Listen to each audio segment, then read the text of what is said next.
Writing. Yeah. Okay, here we go. Let's say got it. Yeah. And I think we're there. So let's do this. Let's do it. Wonderful. Yeah, so welcome everybody to this live streamed event from Newcastle Library here in the city centre of Newcastle. It is an absolute pleasure and delight to welcome you to the session, but also to welcome Jessie Keane. And I think we're there. So yes, we are. For anybody who's watching or listening to this live, thank you, people in the library for switching the sound off so we're not echoing. Yay! But we tried to do this earlier in the year and we're slightly thwarted, but we're able to do this. So before I do like formal introductions, I just want to say, Jessie, how is everything with you? Where are you coming to us from? I'm coming to you from near Winchester in the South Downs in Hampshire. Yeah. And yeah, as I say, it's very humid. It's extremely humid today. But yeah, we're fine. Yeah, and the sad thing is, or the great thing is, I think it's only going to get hotter, because when we talk about your writing and the characters that you've developed, you know, this isn't a cool read at all. So I would say to anybody, you know, that's watching, get yourself an ice cold glass of something, because you will need it to cool down without a doubt. Yeah. So a multi-million copy Sunday Times best-selling author. And if I get my facts right, 16 books. Yeah, now 17, actually, 17. 17. I'm just starting to work on the 18th now, so yeah. That is absolutely glorious. I think for somebody to have a body of work that is, you know, that is so substantial. Can you believe it? When, I mean, I know you've got lovely copies there behind you. Can you believe it that you are the author of 18 books? No, it really is surprising. You know, you take out a 3-book contract and you start right at the beginning, and then you sort of take the next one and next one, and it just accumulates, and suddenly nearly 20 books, and it's amazing, really. Yeah, it is fabulous. It is fabulous. So here we are to discuss this multi-million selling author. And I wonder, well, I'd like to say to people that are watching, I am happy if we take questions. If you want to put questions in the chat, that is great. I hope we're allowed to do that, because again, if you have questions, I think that's really good. So put them in there at any time. Please feel free and we can take those. But in the words of The Sound of Music, let's start at the very beginning, because although whilst we hear, do you have a copy of Diamond there, Jessie? Right in my hand. Can you hold it up for us? I can. See this beautiful publication. Look at that. That is gorgeous. I mean, the cover, it's gorgeous, but the inside is even more delicious. Yes. It's very thick, very heavy. Yeah, but I would say to people, please do not be put off by that at all, because I think the way you write and the way the story goes, it rolls, it goes with it. I want to ask you about the way you edit as well, different people's parts of the story, different time frames, how you do that. But before we get to the book, please, how does it feel to be that author? It's like an out-of-body experience, I think. It's very odd when you've written all your life, really, from a tiny child. I was always just sitting in a corner, sketching away, making up little characters. And I've done it all my life. And suddenly it just hit the right thing, the right person saw it, the right place, lots of luck. And it was there all of a sudden. It happened. It's a very strange thing, because it's normal to me, and other people think it's something extraordinary. but it's, to me, it's something I've always done, Always. But I love the different elements that that you bring in. It's it's this, and there's a bit of this and a bit of that, and then it comes into being, and you can look back. So thank you for that. I hope it's all right. I wonder if I can ask you though, what does writing mean to you now? I think if I didn't write, I mean, I get very irritable when I don't write. It's sort of like it's like a psychological experience. It's just me. I have to write. It's compulsive. It's I really miss it. If I don't do it, I miss it, and I get quite ratty. I know the times when your family or your friends say, "Look, Jessie, just go away and write." We know that's what you need to do. Just get yourself away. Yeah. Absolutely, yeah. I do need to do that every morning. I have to do it. So you have a set time. Do you keep to that? Is that your? Yeah, between 10 and 12, I just write. Then 12 to 1, break for lunch. In the afternoon, I just look at it, edit it, take some bits out, throw bits away, and so on and so forth. Yeah. I'm intrigued how every author, to every author there is a process. Yeah. And thank you for sharing yours, how it works for you to do that writing. There's one person I want to ask about from your family background, if I may, and that's your grandma, Grand. Yeah. Could you tell us a little bit about, because I was intrigued, I wish I could have met her. Yeah, yeah, she was quite a forceful character, and she used to live in this barrel top wagon outside my parents' back garden, and she was just an amazing woman, really, and Romany, of course. I mean, I've never really thought much about the fact that I'm half Romany, but yeah, it's there. And she said, when I was 3 years old, she said, you have a writer's fork, She said, my mum, she's got a writer's fork. What's this? And she said, in fact, you've got a double one on each hand. That's there. And she said she's going to be a writer, and she's going to be really well known for it. It's astonishing, isn't it? She knew. She really knew. She knew. But even back then, she could see that. I think that's so. The right that I think I've just got a spoon there myself, isn't it? Yeah, but lovely, and I love that connection. But back then, that she saw that, she knew. Yeah. And to my mind, she's looking down now, and because I presume she's not with us anymore. No, not sadly, no. Yeah, but she knows. She knows. Yeah. She can. Yeah. Yeah. She can see it. Yeah. Do you feel at all? Because you share with us that being half Romany. Do you feel that influences your writing in any way?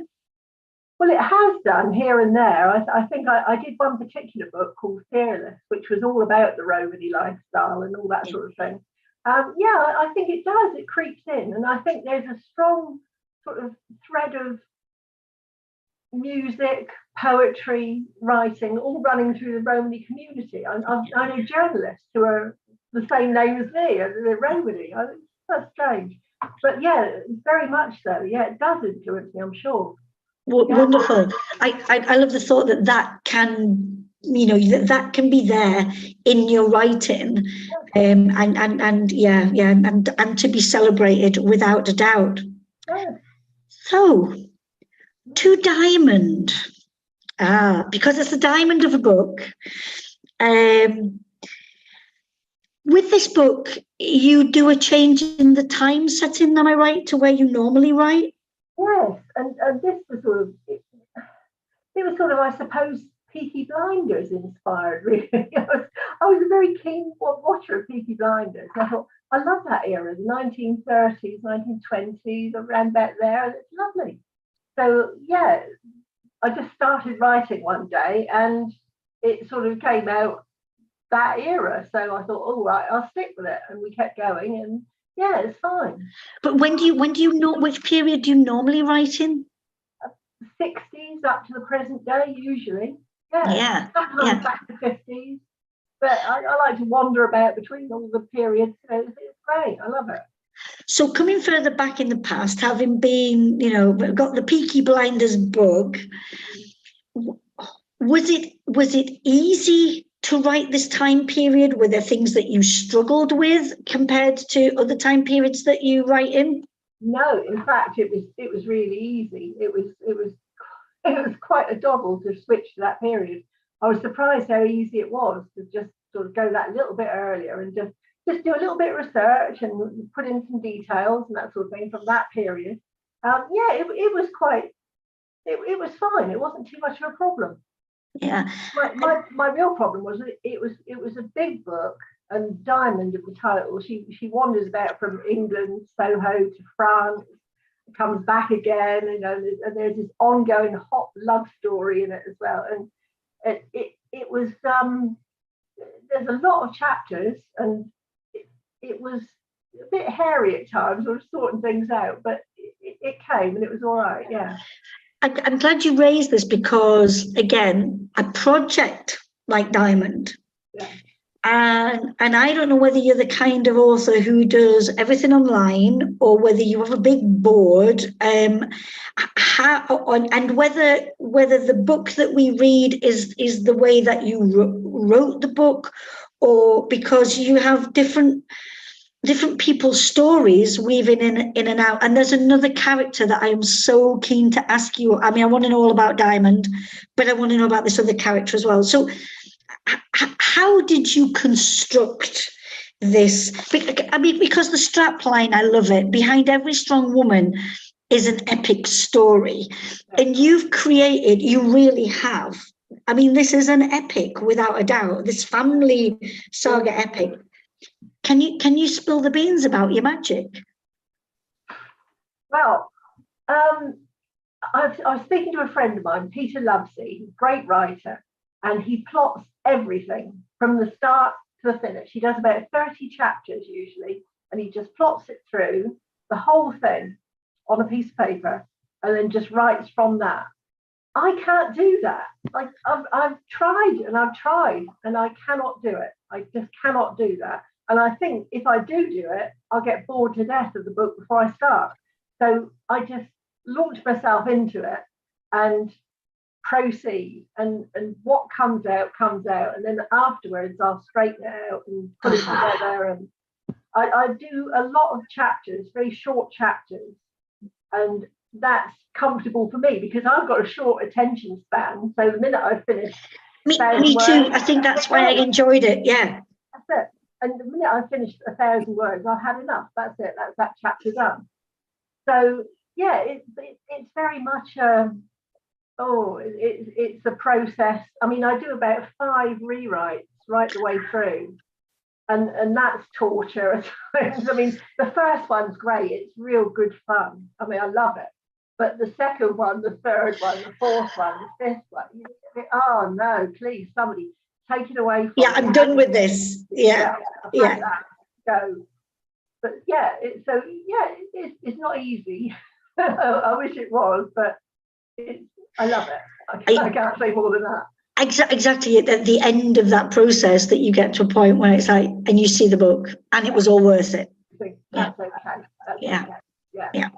So let's talk about the main protagonist, Diamond. She starts off as Diamond Butcher, and she becomes Diamond Dupre. I know from what I've read about you and your other books, you like to write strong women in adverse conditions. So tell us about Diamond's adverse conditions. Poor Diamond. I mean, how terrible. I mean, unwanted pregnancies, horrible relatives. She's really put through the mill, but she comes out the other end. She's very strong and she's resilient, and she pushes through, and everything comes out fine. That was you used the word resilient, and that was the thing that came out most to me. I mean, part of a gangland family, and from an early age, because of some changes in the family, she's expected to do certain things that probably neither her mother nor herself would choose to do, and yet you know, I got this sense of maybe she was able to do this sort of like out of body experience, like, you know, because if she doesn't do what she's expected to do, well, you know, the consequences. And let's face it, you know, you show us at points during this book where if she is tempted to backchat or question, the consequences are very painful. Yeah, absolutely. And so, well, first of all, we'll come back to Diamond, but in the opening of the book, you know, I think it's okay because I think it's on the information about the book, so I don't think I'm giving anything away. No. But sadly, she loses her dad because of gangland warfare. I loved how the other gang were called the Wolves. I thought that was Wolf. Yeah. yeah. I love that. Yeah, I love that. So that they were an Austrian group. Yeah. And then the butchers and forgive me, you know, because I don't know massive amount of gangland information, but it made me think of EastEnders with the butchers, you know. Right, yeah. I never watched EastEnders. That's about, I think people say, yes. Oh, the butchers. Well, I don't know. Yeah. I haven't for years, but I just thought of Pat Butcher, and you know, so these two, you know, these gangs and gangs losing territory to other gangs. Yeah. Tell us about your research into gangland doings and beings at that time.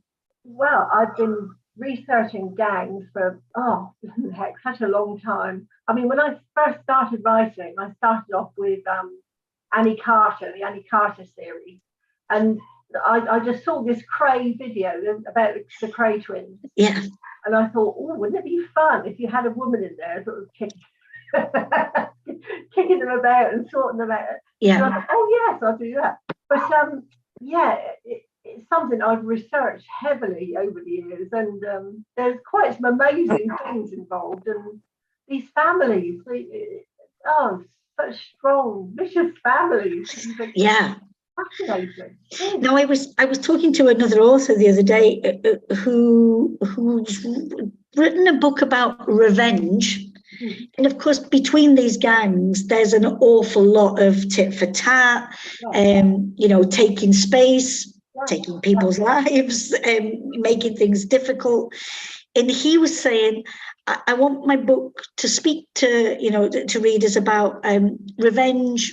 Revenge, it's, you know, it's just not worth it. And yet I felt in this book, there's a great sense of honor, you know, and that, okay, if you're going to behave this way, you know, towards, then, and the revenge being taken because of a great sense of loss, you know, losing the nightclubs, losing that business that they'd set up. And what I think you do, I think, which is really clever, because we shouldn't forget that a lot of this gangland business is criminal. Yeah. But the way you write, it's like it was making me think, you know, come on, Diamond, you know, come on, it's, you know, it's okay for you to do these things when it's actually not. Bad. It's bad. Do you enjoy? Is there a bit of enjoyment in there in you getting us to root for an underdog whose behaviour isn't exactly, you know? No, it's not, is it? I think I do. I love that. Yeah. And everybody tells me they enjoy it, and I enjoy writing it. So it's win-win, isn't it? Really? Yeah. Very, very much so. I mean, we've touched on the notion of violence, and there is, you know, there's moments through, you know, you do not shy away from writing people's pain. And I wondered why. What was the choice of that? Why is it important for you to write that? Well, quite a while ago, when I started writing seriously, trying to be actually published, I used to write chick lit, as they call it. Yeah. I don't know what that meant. Romances, anyway, light romances. And I tried, and it was absolutely useless. I couldn't get anywhere with it. I had so many sort of near misses, you know, that the editors wanted to take it on holiday with them, and it was all okay. And oh, great, came back, showed it to the sales team. No, it wasn't going to sell. So I had a lot of very narrow scrapes like that with the romance genre. And then I thought, this isn't working, is it really? I mean, I'm getting poorer by the minute here, and I better do something.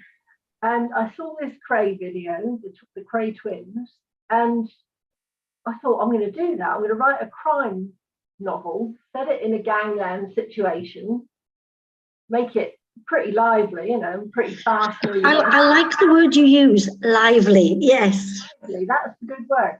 And I thought, yeah, I'll have a go at that. And I sent it off to 2 agents. And one of them came back almost straight away and said, could you make a few alterations, just do this and number the pages, can you? Because you haven't numbered the piece you sent me, this flipping thing. And if I drop it, it's going to be a lot of trouble. And so I said, yeah, okay. And I thought, yeah, it's a waste of time. And she got in touch with me and said, number the pages, alter this, alter that, tighten that up. And she said, whose story is it? You're telling everybody's story, but who's the main protagonist? We sorted that out, sent it back to her, and she said, don't hold your breath. I might have somebody who would be interested. Don't get excited.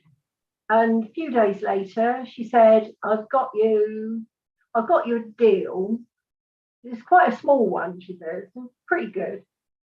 I said, go on then. And she said, it's a 3-book deal for a 6-figure sum. Okay. Not a small one. It's not. No. I thought, oh, and that was it. That was the beginning of my life of crime, really. But again, I thank you for being the idea of the shift. Yeah. What you were doing initially, it wasn't working. No, I think my voice suits crime. It does. And anything else is really not for me. I don't think so. So should we be careful if we're around you and we see you carrying a hammer or an axe? No, I'm excessively gentle, actually. I've nearly prodded a grass snake the other day, Oh, no, poor little thing. Yeah. No, I'm a very gentle person. I really am. And I think, the other thing that we see in the novel as well is violence and oppression against women, because it was the time. I mean, that's what happened. I think one of the difficult debates at the minute is, should we be seeing these things? Well, but that's how life was. Yeah. And maybe it's important that we know. That was reality.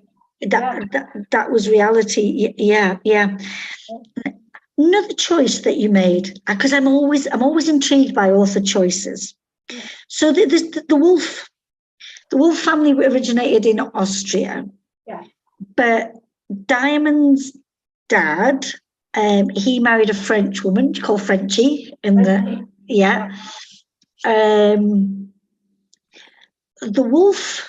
head of the Wolf family, he marries a Spanish woman, and they have a son, and I love how he's called Toro. Bull, Lovely.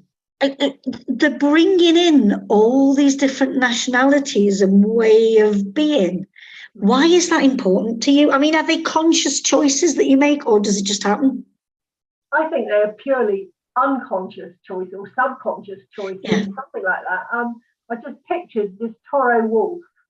I pictured him, dark, swarthy, handsome, and I thought, yeah, okay, he's got a Spanish mother. That accounts for his Spaniard looks, it's just, I think it's a subconscious thing. You think, oh yeah, that would go nicely, like Frenchie, the French mother. So Diamond can go to Paris and speak perfect French and everything's fine, Because I love that how you say that the family's based in London to start with, but that Frenchie made sure that Diamond, and it's lovely, it says that she could speak French but also with the accent as well. Perfect. Yeah. Parisian, and of course then later on because this is, I mean, this story moves at such a pace in various places. So it's like we have to keep up. I have to keep up with it, yeah. Yeah. That's just my very short attention span, I'm afraid. I just like to move on. Yeah.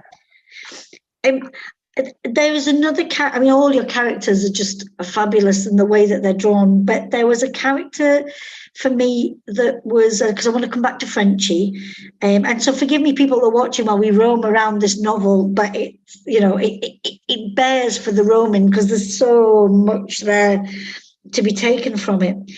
And that was the character of Richard. Oh, poor Richard, yeah. Yeah, can you tell us who Richard is, and without saying too much about him, but what he does in the novel, how he the part he plays, yeah.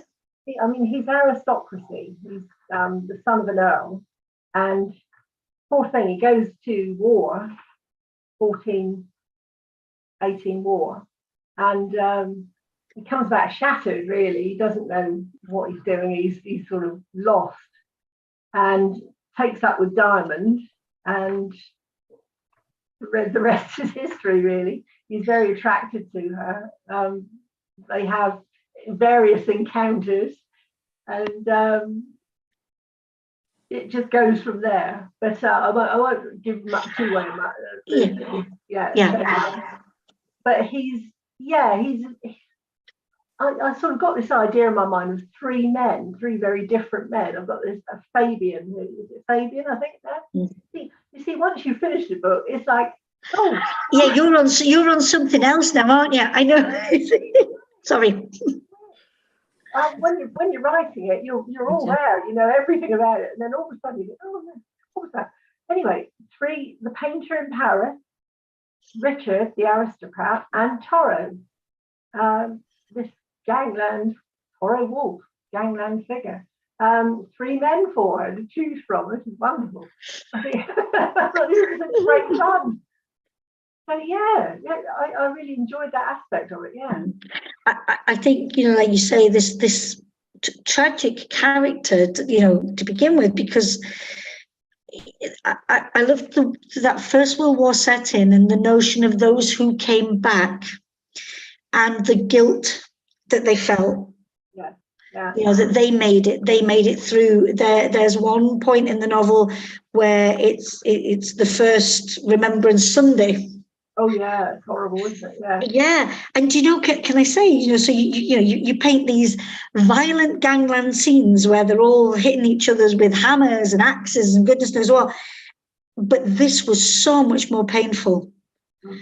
Richard having to deal with that scene, and he's also having to deal with the fact that he's jilted his fiance. Yeah. But you see, Richard's, thinking about why this is done and how, because he's met Diamond. Yeah. We won't say under what circumstances, but he's met Diamond, and he's not the same. She's had this effect on him, and he now understands what passion is.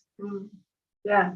And I loved that, the fact that this Diamond has had, she may be in difficult circumstances, she being made to do certain things, but she has such agency and effect. Yeah, true. Yeah. And can we go back to your life experience in this? We'll just stop a minute with the book, because I wanted to go back to you going to London. Yeah, I was very young. Yeah. Yeah, I wonder. Can you share with us? What? Again, because I'm thinking of Diamond going from London to Paris, but you going to London and what that meant for you. Yeah, it was at a time in my life. I was very young, very, very young, painfully young. My dad had just died. Terrible thing. I was really broken. The family firm had gone bust. There were arguments, there were recriminations, there was trouble. We lost our house, had to move into a council house. it was just absolute chaos and bedlam. It was awful. Yeah. Probably as bad as anything Diamond went through. But anyway, so I ran away literally to London. Spent some time around Soho, going in the nightclubs and that sort of thing with a friend of mine, and it sort of just, I suppose it just sort of stuck with me, that London environment. That I just loved London. It was so exciting, so fast moving. I mean, I was just coming from the sticks to that, and it was a shock to the system, but I loved it. I really loved it. Didn't stay there too long.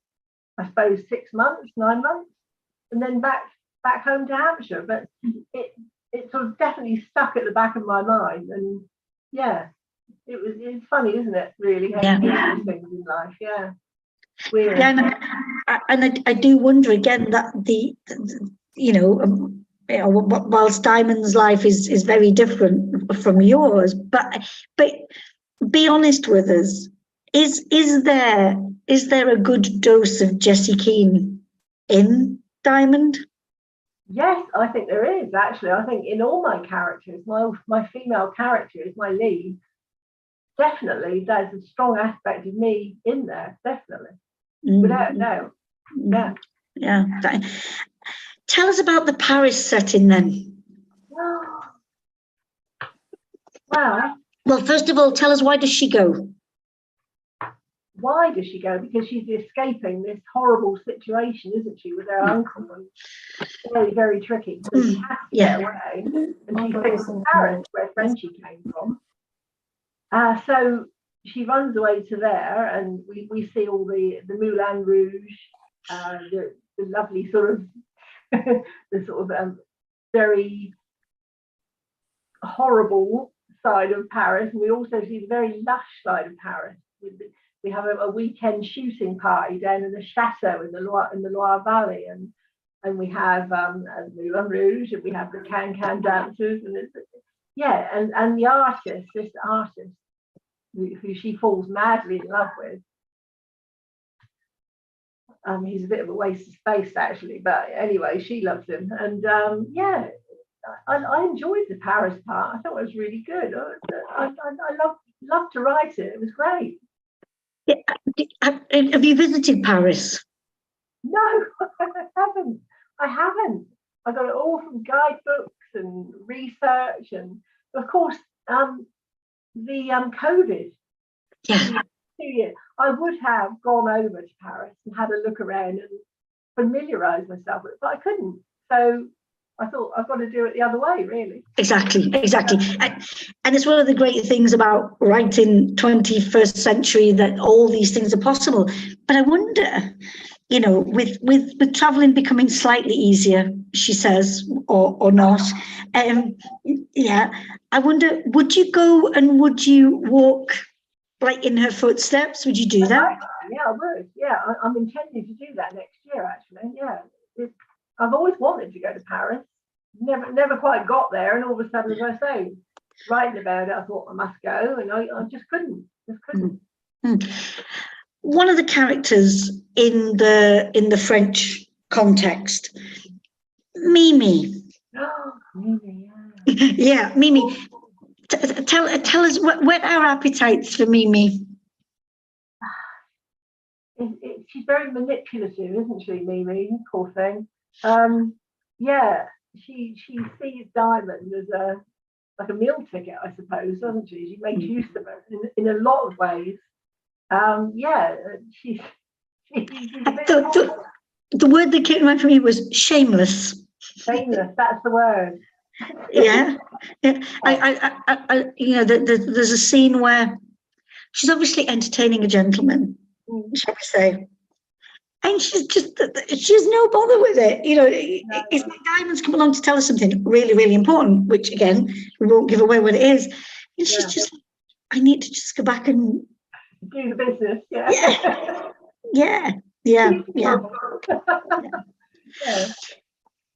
To what extent do you feel our contemporary lives, to what extent do you feel they are very much removed from a early 20th century, 1920s, or are we just seeing life repeated, but in maybe different ways? I really don't know. I think life today is very strange compared to that life. I mean, I suppose it's the information technology, the TikTok, the Instagram. I was thinking of the Rooney's case in the High Court, and I thought, how on earth could that happen? You get yourself so deep into that you get yourself in such trouble with it, really. It's just so different, isn't it? I don't think I'd like to set a book in the absolute current day. I think I'm quite a lot happier going back to when things were a lot simpler and easier, because nothing is easy now. Trying to get a doctor's appointment or anything, you think, no, everything is so hard. And you think with the computer technology that things would be easier, that everything would be simple. But no, it's worse. I understand that, but still, there you go. Yeah, definitely. And I was also thinking of people's struggles. Yeah. And maybe the point of time that we're living in. My desire is that we don't fall in, although for some people, life, I do believe, is like that. People doing what they have to do to be able to eat and a place to sleep. And I wonder, are we coming closer to those times despite all our technology and despite everything? Could we that kind of struggle again? Yeah. Question for you again, in this epic saga that you've written. It's a question that I love to ask authors. Did you write it looking down at the things going on in the different places and different people, or did you write it being there amongst everyone? Very much in there amongst them, actually. I'm right in there. When I'm writing, I am in there. I'm gone. It's like you fall through a hole in the page and you're in there. You're actually in those days, whatever those days might be, whatever's happening, you're in there. You're right there. It's definitely not a removed thing. It's definitely you really feel it. And if you're depressed or unhappy about anything that's happening in real life, sit down, start writing. It's gone. You're in there. It doesn't matter. So I suppose it is a sort of therapy, isn't it, really? Yeah. Oh, I should say as well, there's something else that you write so well, because some people write it and it's a bit like, ew. I love the way you write passion and sexual encounters. They sometimes people write them and they just don't seem real, and there's a reality there about it happening and also people's feelings around it. I think there are prizes given for really bad sex scenes, aren't there? Yes, I'm pleased to say you should never be nominated for that. No. Yeah, I think you should be nominated for all sorts of things, but not for that prize. No, not at all. Not at all. I'm aware of the time, and I don't know if people who are tuning in for the live streaming, I don't know if you want to put questions in the chat at all for Jessie. Lovely library staff. I think that's possible. So please do feel free to put any questions in there. I mean, I have a book full, but if you have questions, do please type them in the chat, and we'll catch those and we'll put them up there. Whilst you were, and we'll watch and see if people are writing, and I'll come in with another question. Whilst you were writing, was there anything that you read, researched, learned about life at that time that left you thinking, Oh my God, is that what it was like? Or did people have to do that? Was there anything you weren't aware of? No, I don't. I was actually. I was. I mean, the actual name Diamond, I got that from one of the Queen Mother's bridesmaids. Was called Diamond. And I thought, oh, that's unusual. I think I'll have that. Yeah. No, I did quite a lot of research. Not a huge amount, but sort of fell into it really. It sort of moved along quite easily. No, not many edits to do on it. It was okay. It was pretty good. Yeah, brilliant. And is there a part of this novel? Again, I know like it's hard because as you're working on the the next project, it's hard to remember. But is there and I'm going to make you choose, and I know one should never make an author choose about things, but is there one aspect about this book that when you look at it you think, did I do that? That you're so proud of it and it turned out either better than you thought it would, or you didn't know how it would fit in, but it just sits there and it's beautiful? I think it was the switch between London and Paris. I wondered if it would be doable, workable as a thriller, as a thriller. But yeah, I think it works fine. It's okay. I like the fact that Toro made an appearance in Paris as well. That was good. Yeah, I think it all sort of hung together pretty well. Yeah.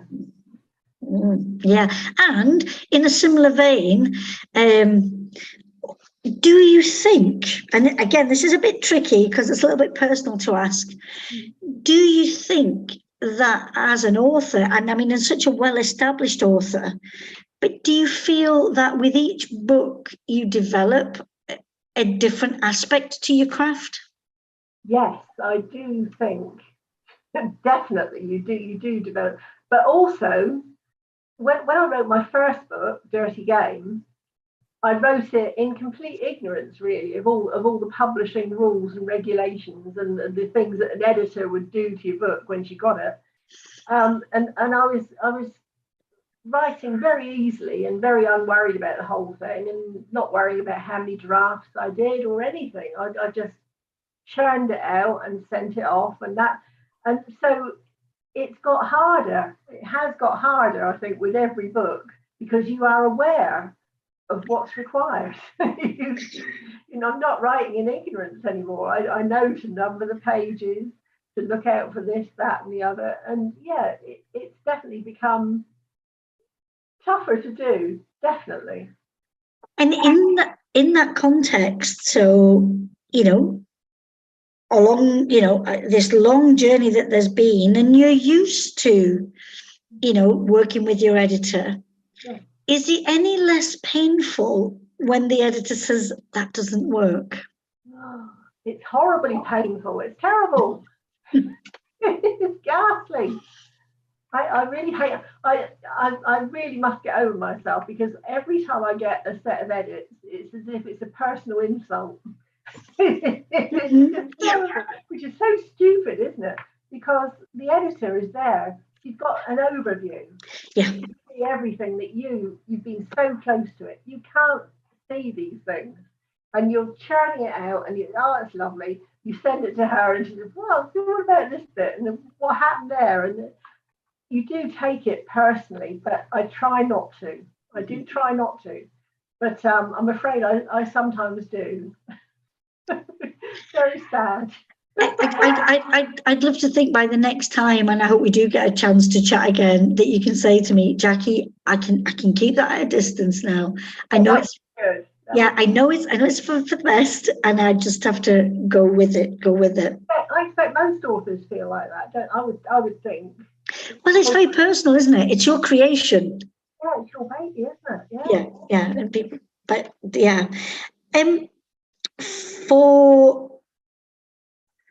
For not just the people watching and listening today, but for anybody who picks up Diamond, that strong woman, resilient, making it against all odds, and very difficult choices, and in a world that, you know, I think lesser mortals wouldn't fare well in at all. What is it that you would like us to take away from this book? You know, and again, we have a lot of reading here. There's a lot of, you know, but is there something special that you hope we retain? I think with every book that I do, my main drive is to entertain, to really keep those pages turning, to keep the reader interested, not to lose. That's partially why I like the short chapters too, because it just keeps it moving on fast. And that's my main drive, is just to entertain, keep them hooked, keep them turning the page, looking for the next thing. Great.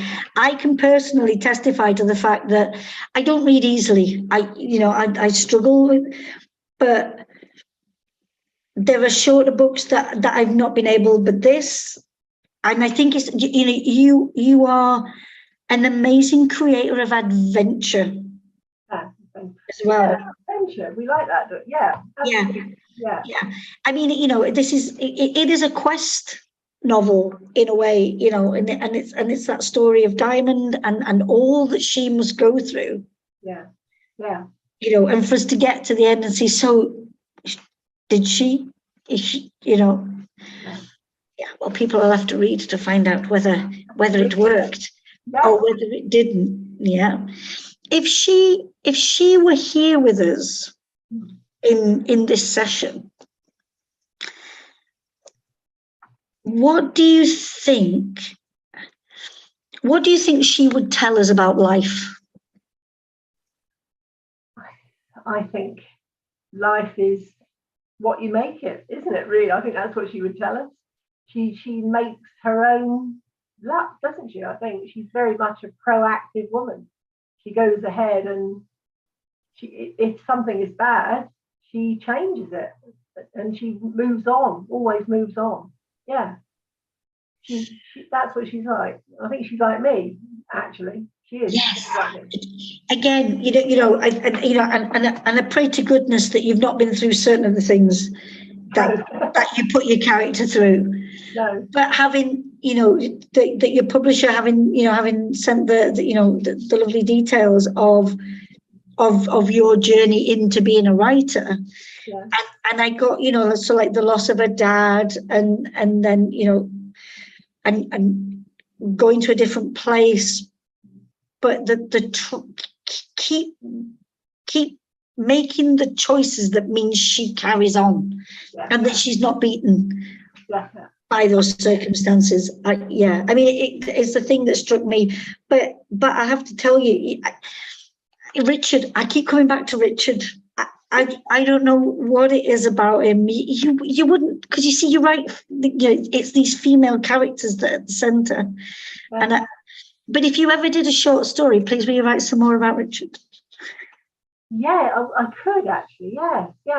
I don't write many short stories actually. I'm very much a long distance writer. Is my problem. But I think I would. Poor thing, he had a hard time with it, didn't he? Yeah. And again, the choices that he makes because of what's happened to him. You know, yeah. Are you allowed to talk to us about the next book? The next book. Well, the next book is it's part of the Annie Carter series, and it's coming out on, I think it's the 3rd of February, I think. I'm looking around for it here. Yeah, 2nd of February next year. It's the 7th, I think, in the Annie Carter series. Max and Annie Carter, and my fans love Max and Annie Carter, and I love them too. And so I couldn't wait to do another Max and Annie book. But it was just trying to find the right angle, what was going to happen, where were they going to go, and I've done it, and it's there, it's in the pipeline, and it's coming out in February. Yeah. Ooh. You make me think then of another question. Go on then. So if Diamond and Annie, if they were to if they had to go head to head, I know it's different time frames and different, yeah. Who do you think, who would come out on top? I think Annie would, actually, Annie Carter, because she is ruthless. She is very, very tough indeed. Yeah, I think she would. Just think if you could get them to time travel. This is my imagination now, you know, and they end up, you know, like rival concerns and things like that, and who, yeah, yeah. It would definitely. Annie's got a question. Annie, do you want to put your mic on and ask the question? Can you hear me okay? Wonderfully. Yeah, I sent a couple of questions on the chat, but I haven't, I didn't know whether you received them or not. I can't see them. It might be me, and I think it might be that the library has them, because I'm not actually on the library system. So, no problem. So a library, lovely library bodies will get Annie to ask her questions, and if there are any more there, will you put them through, library people, on the chat? Because I can see that you've said to me, "Hi Jackie, we have some questions." It's just I can't see them. So Annie, you go ahead and ask away. Yeah. Great, thank you. Hi Jessie. I've really found this so interesting. I write historical fiction, family saga. I self-published my debut last year, and I'm working on my second at the moment. And I'll just apologise in advance if the dog barks, because I've started talking, so the dog might bark. So my first question was going back right to the beginning of your chat, and you talked about the writer's fork. I've been checking my hand ever since. What does the writer's fork look like on your palm? It's right there. Right there. Can you see that? So sort of on the knob there. 2 lines there. Oh.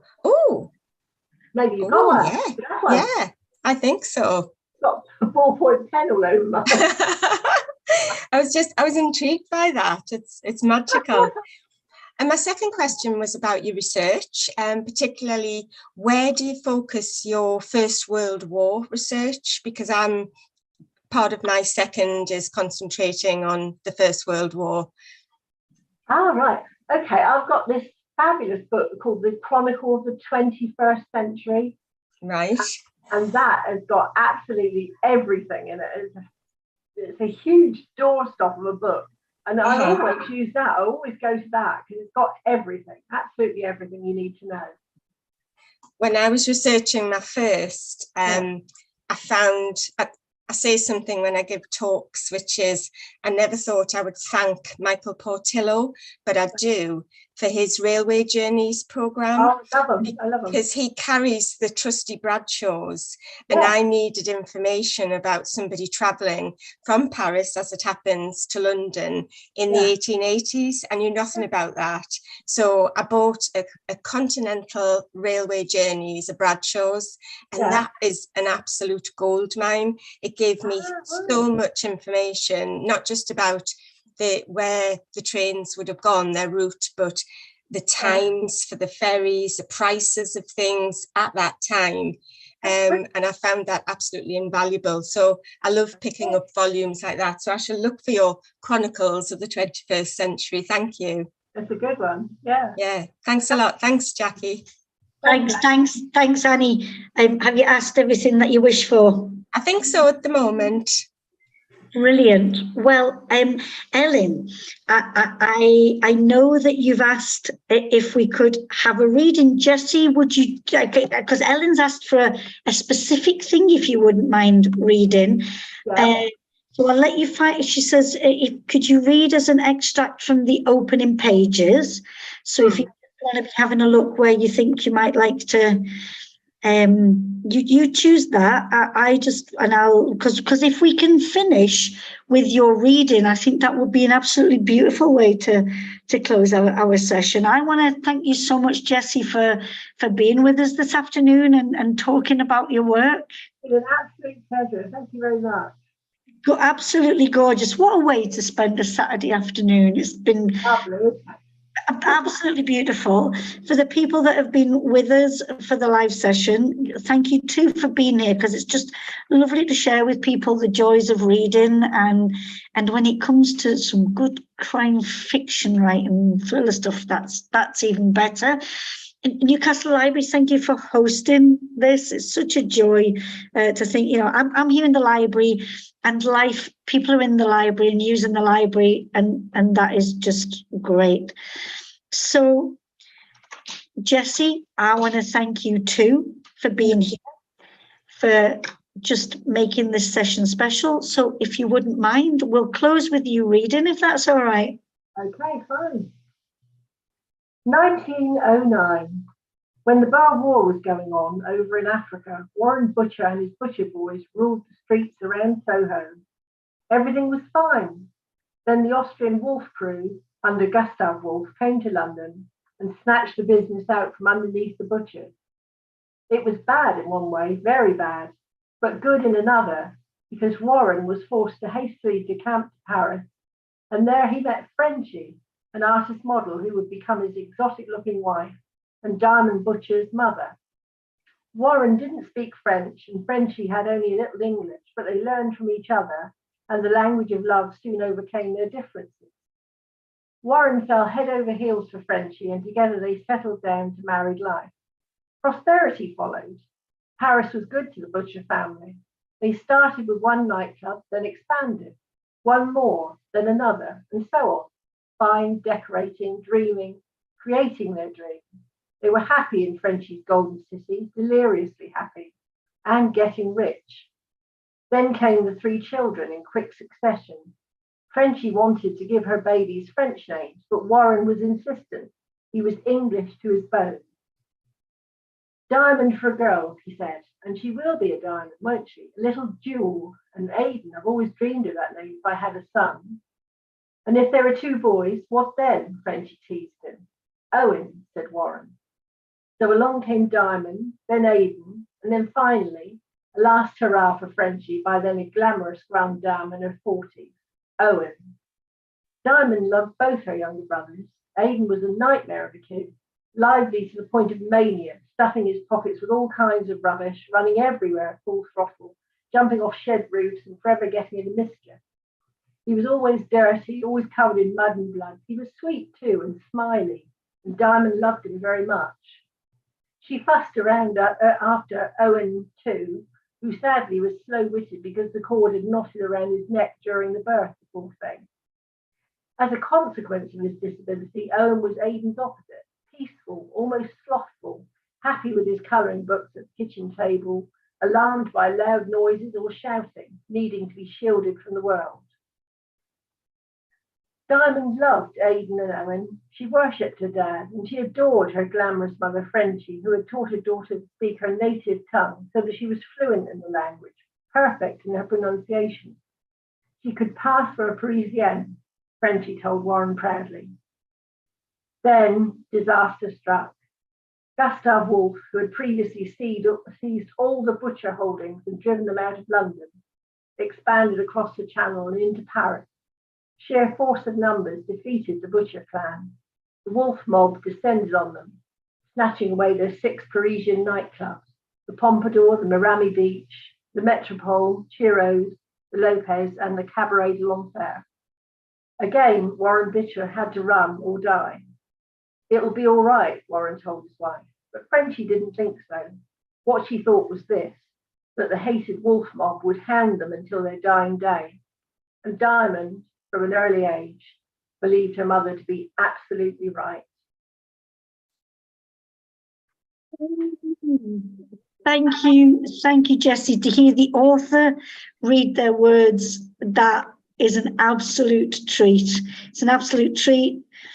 Thank you. See you soon. Yeah? Yeah, I'd love to. That would be fabulous. Thank you. Let's do this again when we can. And thank you, everybody, for being here and watching and listening. Thank you. Bye-bye. Bye. Bye.